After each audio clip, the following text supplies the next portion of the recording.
effective. The dream, the desire of every parent is to raise a child that will contribute meaningfully. You are sure that this child is doing well. As a parent, you will be happy. Won't you be happy? Something, but you'll be happy. So first to yourself as a child, second to your family, your immediate family, your extended family, then to the church, to your neighborhood, and to the society at large. So that's what informed us when we were attracting this raising a child that will not be a problem to the society. Kidnapper, every drug addict, rapist, vandal, street urchin you see out there, that does not mean that all of them, their parents did not try. Their parents were in the parenting system of the society. And the earlier we start talking about it, the better. And that is why parenting confidence came up with this idea of gathering parents, gathering stakeholders.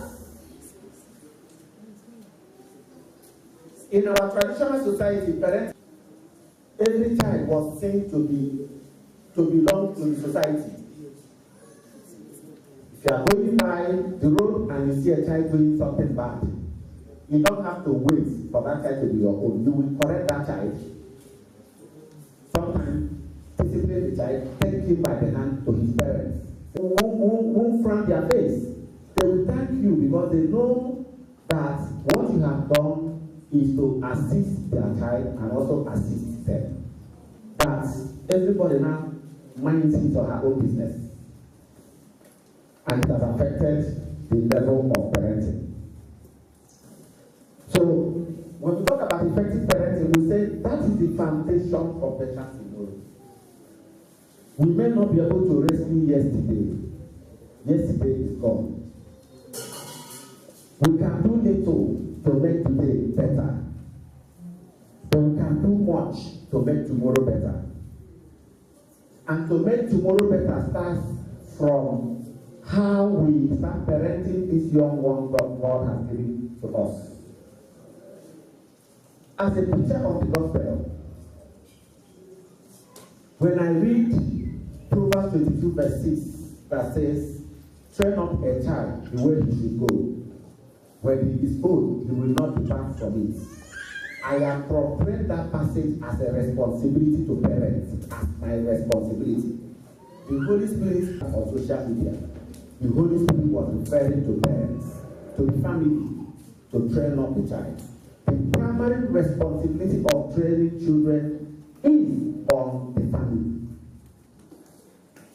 One of the misnomers of the modern society is that we have left that primary responsibility in the hands of strangers. We have left it in the hands of teachers in the school. We have left it in the hands of the media, social media. We have left it in the hands of peer group. We have left it in the hands of even the church. And that is a misnomer. Another misnomer is that my gender, the male gender, when we talk about parenting, we feel less concerned. We have left parenting in the hands of women, the mothers. And it's a misnomer. Parenting is a very serious business. And both parents, particularly the father, should be directly involved. When we send this invitation to Mr. and Mrs., oftentimes we end up having only Mrs. If we send to brother and sister, oftentimes we end up having only sister. And the fathers will not be there. We are having a lot of absentee fathers today in the families. And it's affecting the quality of children that are being raised, particularly the male child.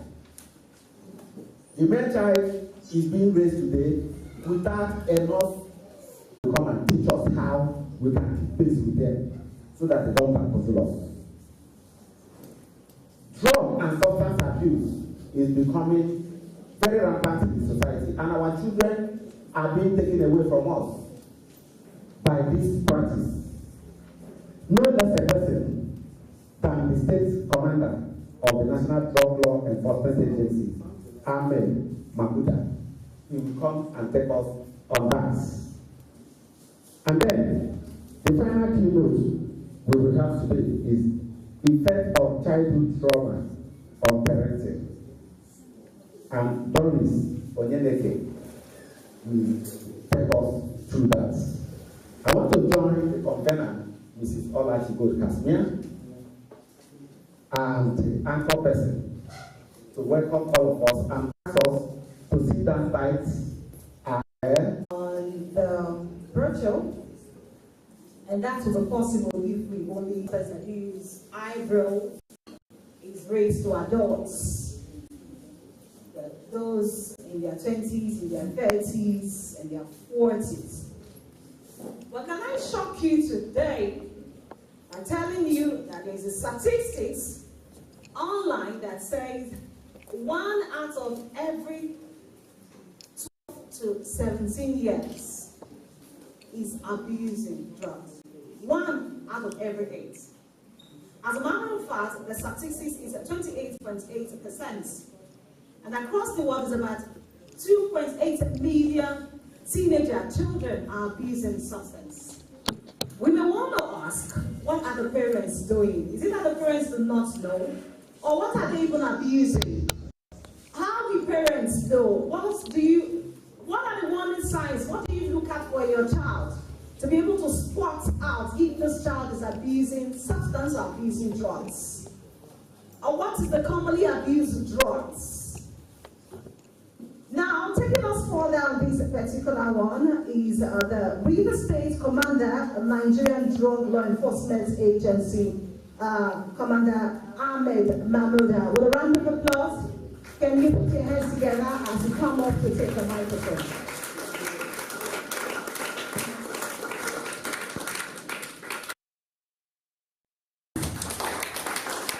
Okay, we have a representative. Keep clapping, keep clapping. Just have your notes, pad, and your pen, and write down all parents and who's present here. Thanks. Good morning, everyone. Good morning. I am Mrs. Stella Marisa Lili. I'm the Assistant State Commander Unit. I'm representing my state commander. I'm in charge of drug demand reduction unit. In that unit, advocacy, we do advocacy, sensitization. That's why we are here. I'm in charge of treatment and rehabilitation. Those people that drug begin control, not them controlling their life again, drug now control them. We don't call them drug addicts, but we call them drug addicts is stigmatizing. So we call them clients, sick people. So when I say drug people, we say healthy people. If I can see faces here, all of us are healthy. Drug people. Nobody's taking drugs here. Those that are into drugs are sick people. According to the topic, I'm talking about danger inherent in drug abuse. Before I go in, I would like to talk about the team. I'm seeing parental effective in parenting. Parents have failed their duty. Most parents no longer take care of their own well-being. They left their children in the house of household. They don't longer do their roots. Is my child at risk at drugs? According to the team, the questions they asked, yes, every child is at risk. Drug is a problem that globally is an issue. Not only in Port Harcourt here, everywhere, it's a problem. Some people are taking drugs as if it's a kind of social amenities. If I don't take drugs, I don't belong. You don't need drugs to belong to anywhere. You don't need drugs to perform better or to perform extraordinary. You don't need drugs for anything. So we are here to talk about the consequences. Go to the next one.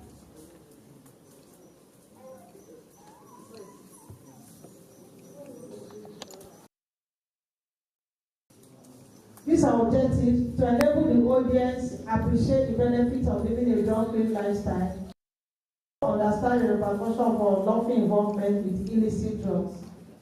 Illicit drugs are illegal drugs. They are drugs that are prohibited. You are not supposed to handle it. You are not supposed to take it. If you are in possession of it, according to the law that power NDLA, you can go to prison for 15 years and above. If you are dealing on salt drugs, cultivating, trafficking from one place to another, you can go to jail for 25 years and above.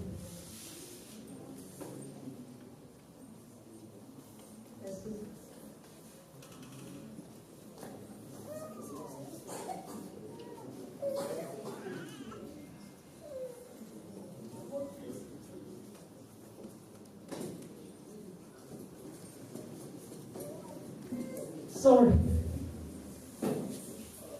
about that. Like what I was saying, illicit drugs that are prohibited, and we have licit. Licit are legal drugs. They are not against any law, but they are prescription drugs. It's not a drug that you just take without a doctor prescription, and it's not a drug that you can get in chemists. It's only pharmacies that sell those drugs. And pharmacies dealing on that drug have what we call poison book when it's being registered. They have what we call poison box when it's being kept with lock and key. And before you take those drugs, the doctor must have prescribed them. Example of it is tramadol, Refnol, codeine, cough syrup mixed with codeine.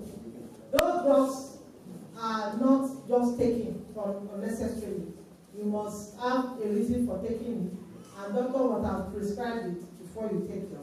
And before any pharmacist give you such drugs, you must be with your prescription paper approved. The hospital that prescribed it, the doctor that prescribed it, the milligram. But youth of nowadays, even children abuse such drugs. All sleeping drugs fall into that, like Atin, diazepam, Valium, D5, Tramadol, Refnol. Tramadol is a pain relief drug, but children are busy. Then codeine. We have Benelin with codeine. We have cough syrup that contain codeine. Those are licit. Then illicit and illegal drugs, they are prohibited. Example of it is cannabis. Cannabis has so many sweet names. Some call it Igbo, some call it wisdom leaf, some call it shine your hand, some call it goof, some call it amor, some call it pneumonia. It has so many sweet names. Some call it weed, some call it smoke. So if somebody say come and shine your eye, please don't. Students here. Anybody says come and take wisdom leaf to make you get wisdom. You don't need cannabis to have wisdom. Wisdom is from above. And you don't need anything to perform better or to do better in school. You don't need it. Some people say when they take tramadol, you make them walk, keep awake. You don't need it. Then we have what we call socially acceptable drugs. They are socially accepted because it's not prohibited, it's not controlled, but people don't abuse them. Example of it is tea, coffee. The tea I'm talking of, I'm not talking of Milo or Bonvita tea. I'm talking of tea. Have you seen tea that outside people normally miss? They call it meshani. They normally miss it. Then coffee, cola nut.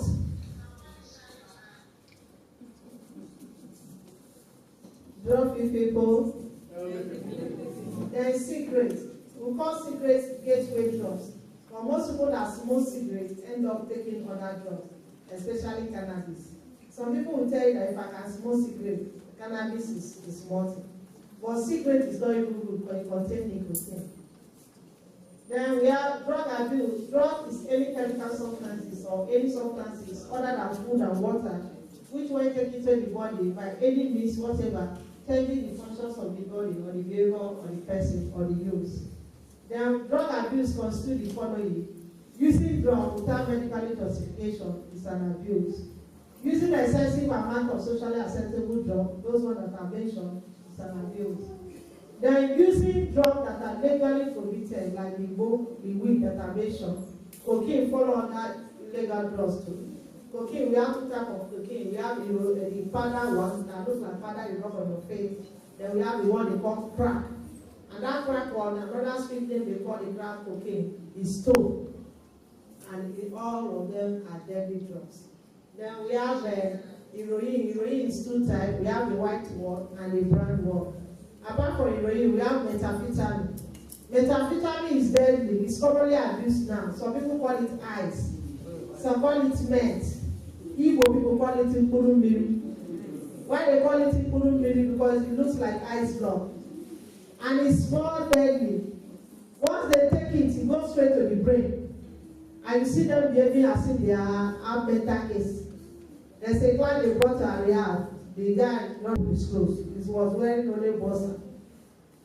And the guy was doing as if he's having psychosis. Well, it was the effect of the methamphetamine that he took. Methamphetamine side effect is deadly. Especially if you take meth and at the same time take alcohol, it can lead to mental case, which can land you in a psychiatric hospital. Apart from methamphetamine and other one I mentioned, some people take what we call monkey tail. Monkey tail is a mixture of kai and igbo. If you are found selling monkey tail or taking it, it's as well you are selling igbo. You can go to jail like somebody selling igbo, you are selling monkey tail, but the weed is involved. The cannabis and the alcohol mixed together is what we call monkey tail, and it's deadly. Most people do take it. Apart from monkey tail, there are other substances of abuse which are not yet to mention it. If it's only parents that are here, I will have mentioned them for them to know. But there are children that are sitting here. Students, some of them do by experiments. So I will mention that. When we're having only parental guidance, I can tell them all the drugs that people will take. Drugging people,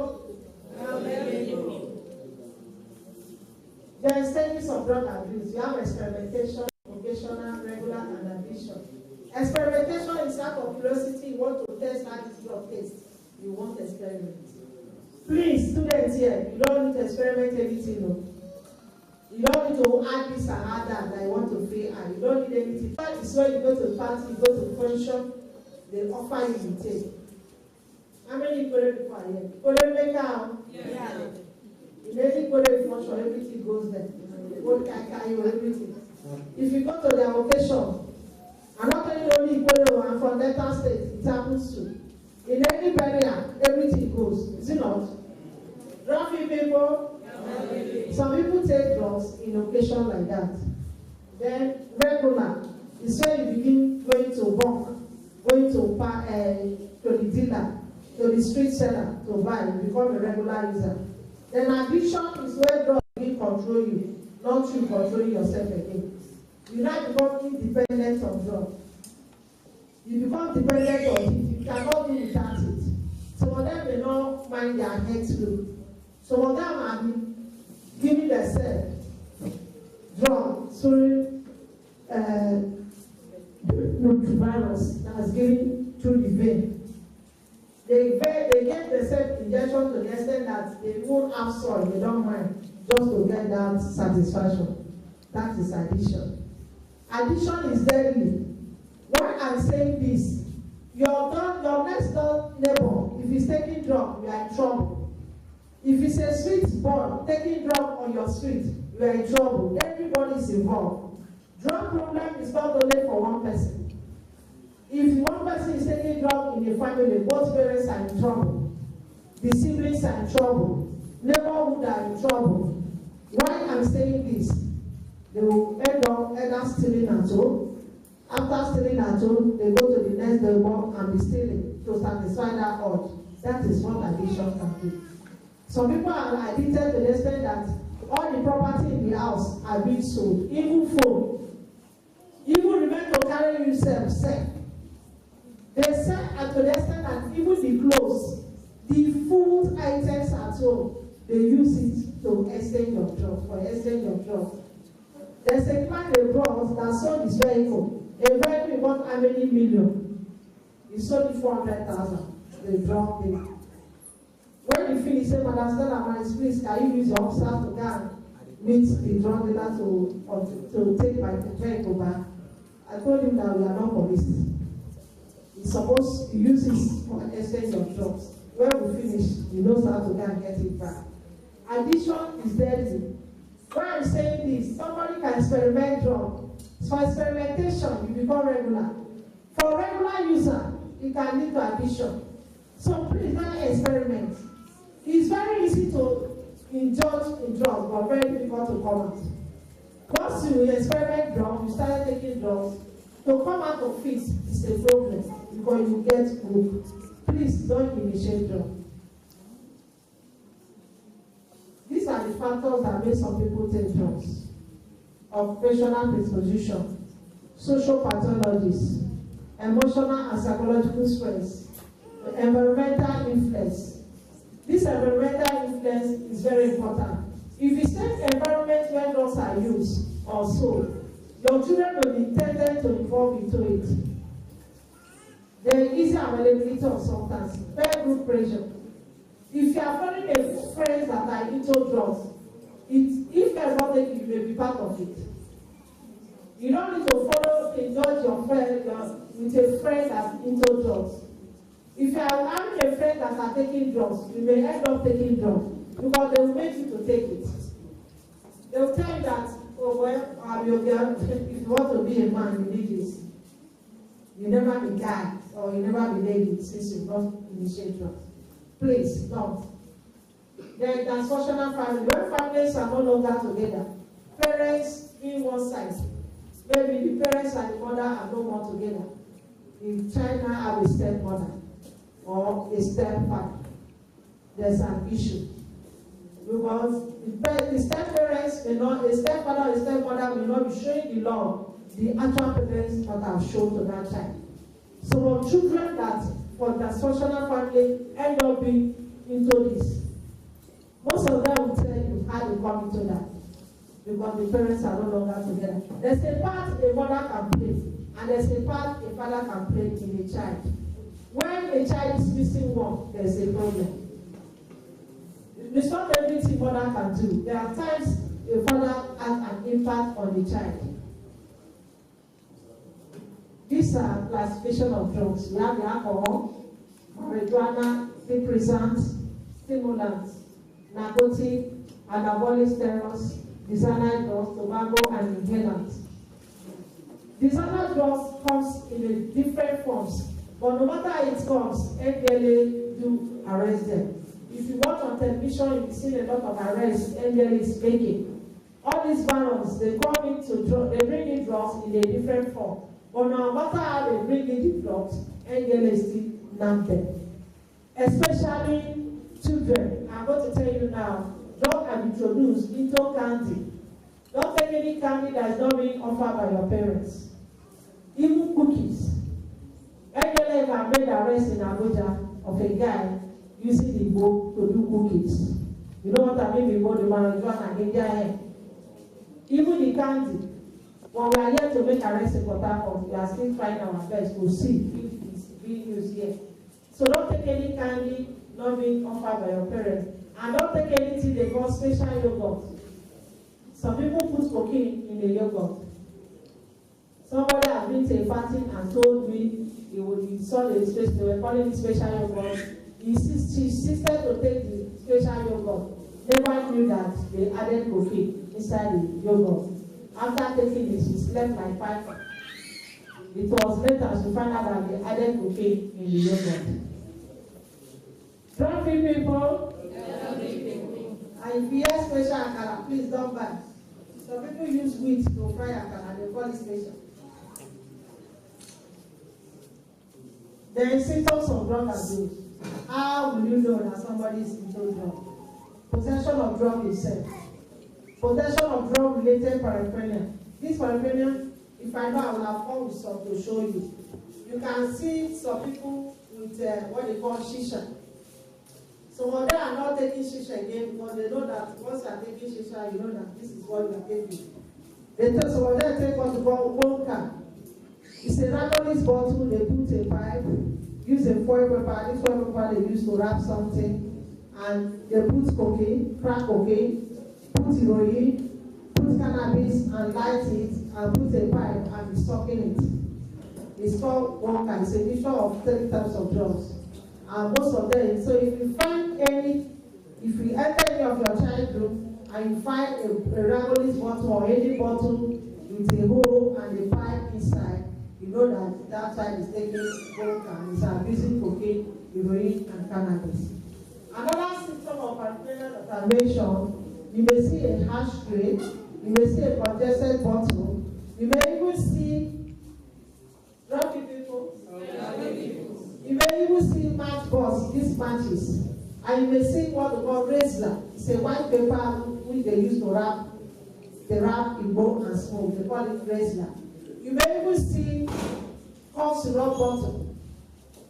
And please, if you see your child taking anything that is taking sober, in fact, ban sober, not allow your child to take sober.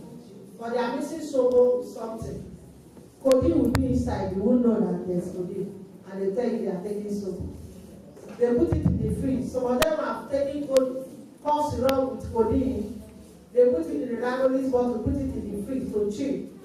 Most of them take up to 25 bottles of codeine. So if you see anything that is able to coke and it's not coke, throw it out. And at times, when you enter the room, I'm measuring the paraphernalia for you to know what I'm talking about. Some is scissors. You may see the scissors inside your child's room. See a foil paper, which is not supposed to be so. It's not wrapping anything or it's cooking more for it. So if you find out the thing, you know that there's something wrong. Then that work performance in work or school. Work, if it's a worker, the person needs to perform well. All of a sudden, he's not getting interest in school, getting interest in the job or in school, there's a problem. You see a child coming out from 1 to 10, all of a sudden the child goes down. It's no longer from 1 to 5, from 1 to 10, even from 1 to 15, maybe be the last. There's something fishy. Then deviant behavior, poor heads. Some of them don't want to take their baths. They don't care about their physical head being. It's a symptom of it. Then bloodshot eyes or dilated pupils.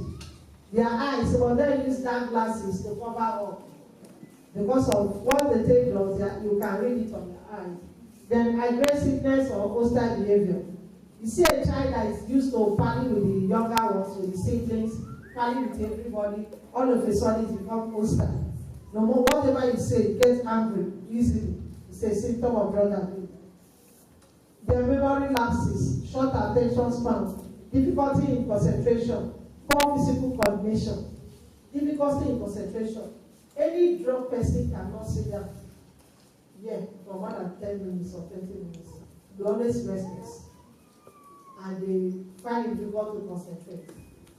If we send memory lapses, if we send a drug person, somebody that is taking drug, just there and get me packet of biscuits. Before the child will get to that gate, he will come and ask the mommy, what do you say? You'll be wondering. Maybe you send the child, before you get to that roller park, he will come back and ask the mommy, I forgot what you asked me to buy. It's a memory lapses. Then poor concentration, I've mentioned that one. The unusual use of dark glasses or perfume. Some of them, to cover up what they are smoking, they use this raw perfume. This Aboki perfume they sell. An apology to the Aboki man here. But I just want to be clear, to clarify what I'm explaining. You use strong perfume to the extent that you will not perfume anything. When they finish smoking, they use it. And some of them use unusual dark glasses to cover up their eyes. Then danger inherent. The consequences of drug abuse can be categorized into 3 areas. These are physical, psychological, and social. For other physical consequences, the user is exposed to having a serious health problem that affects vital organs and functions of the body. This includes damage to the brain. I have the picture. When I finish my lecture, I'm going to show the picture of how drugs damage our brain and liver. Then heart and lung diseases, irregular heartbeats, high blood pressure, hepatitis. This hepatitis I'm talking of is more deadly than HIV. Hepatitis B. hepatitis C, hepatitis B, it cannot be treated and it cannot be managed. The only thing that the person will be taking some drugs for the liver and for the heart to keep moving. Then nervous breakdown, damage to unborn babies for pregnant women, poor blood supply and circulation. Consequent premature deaths. Many people have died from effect of drug abuse. They didn't come up alive to tell you what happened. Other psychological consequences, this are sleeplessness, insomnia, restlessness, anxiety, depression, psychosis, paranoia, hallucination, delusion, and craving desire. Hallucination is when you see things, hear voices, hearing strange things that are not real. There is psychosis, the person could be looking good, but they have psychosis. Sister, sorry, you're giving me time. Go to the pictures. Let me explain to the pictures. As we go down, the women can fall off from drugs. What did I select on that? Go to the pictures. Let me not explain the pictures and stuff. Drunk people, I'm giving time to random, so I'm going to launch the pictures and explain it. In fact, there's no need to say at the random. Chris, what is happening?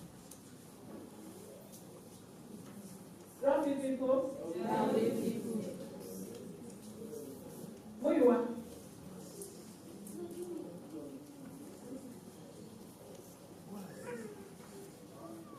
I want to explain what you mean by psychosis before we get to the pictures. Please go to the PowerPoint, bring out those my job, effect of pictures. Take it from me, please. Madam, please excuse me.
There's a lady that has psychosis that will normally come to office.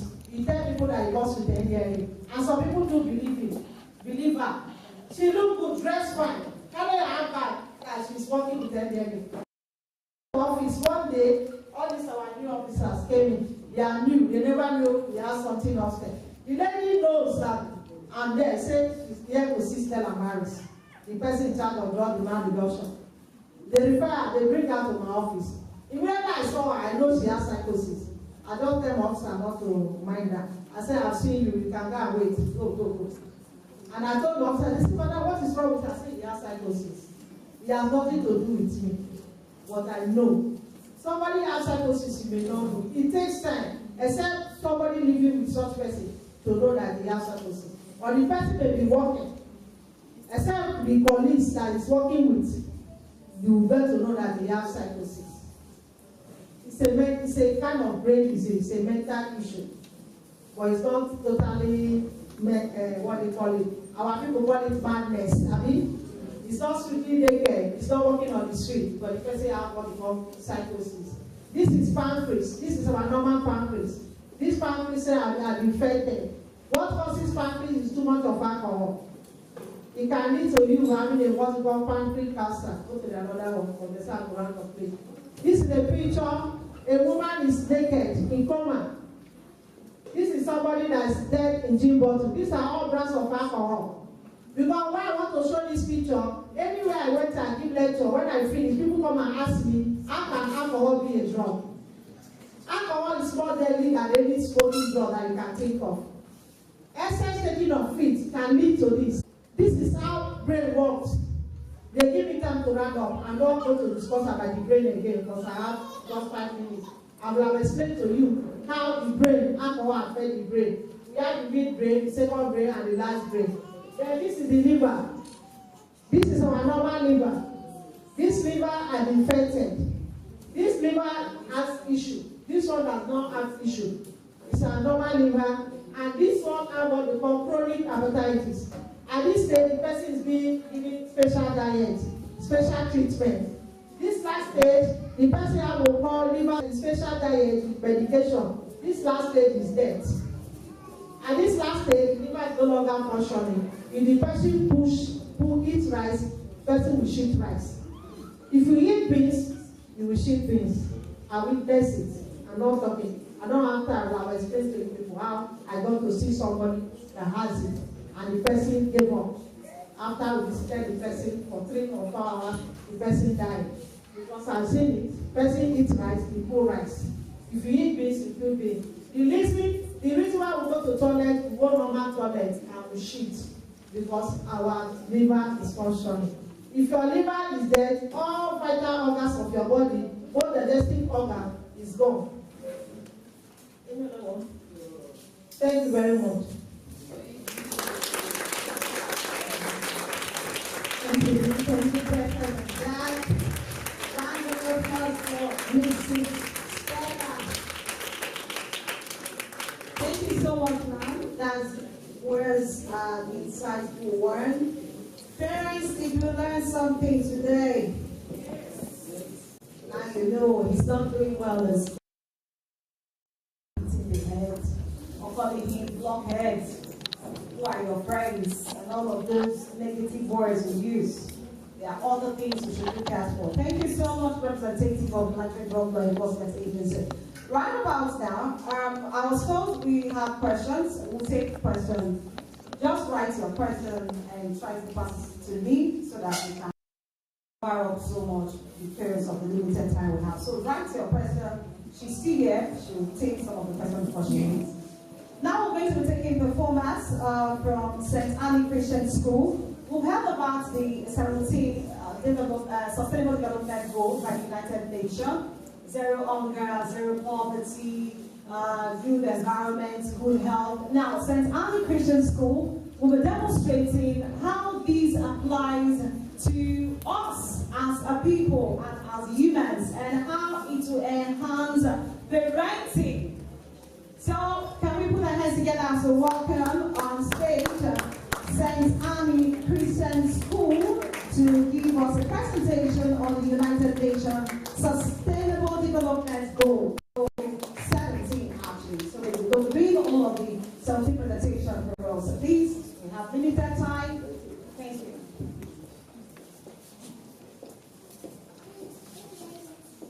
Good morning, ladies and gentlemen. Please permit me to stand on the assistant protocol. I am Ambassador.